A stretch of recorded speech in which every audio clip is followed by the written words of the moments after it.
દમણ પોલીસે નવા ફોજદારી કાયદાઓ પર જાગૃતિ પ્રદર્શનનું આયોજન કર્યું.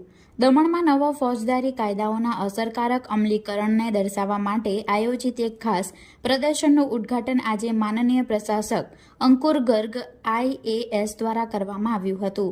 આ પ્રસંગે DIG UT શ્રી સંતોષ મીણા IPS અને અન્ય વરિષ્ઠ પોલીસ અધિકારીઓ અને વહીવટી અધિકારીઓ પણ હાજર રહ્યા હતા. આ પ્રદર્શનમાં 1 જુલાઈ 2024થી અમલમાં આવેલા નવા ફોજદારી કાયદા, ભારતીય ન્યાય સંહિતા, ભારતીય નાગરિક સુરક્ષા સંહિતા અને ભારતીય સક્ષમ અધિનિયમ હેઠળ ફોજદારી ન્યાય પ્રણાલીમાં વ્યાપક સુધારાઓ દર્શાવવામાં આવ્યા છે. આ પ્રદર્શનને 8 અલગ અલગ સ્ટેશનોમાં વહેંચવામાં આવ્યું છે, જેમાં ગુનાહિત માહિતી પ્રાપ્ત થવાથી લઈને કોર્ટ દ્વારા અંતિમ નિર્ણય સુધીની સમગ્ર પ્રક્રિયા ક્રમિક રીતે દર્શાવવામાં આવી છે. આ પ્રદર્શન સામાન્ય નાગરિકો માટે ખુલ્લું રહેશે.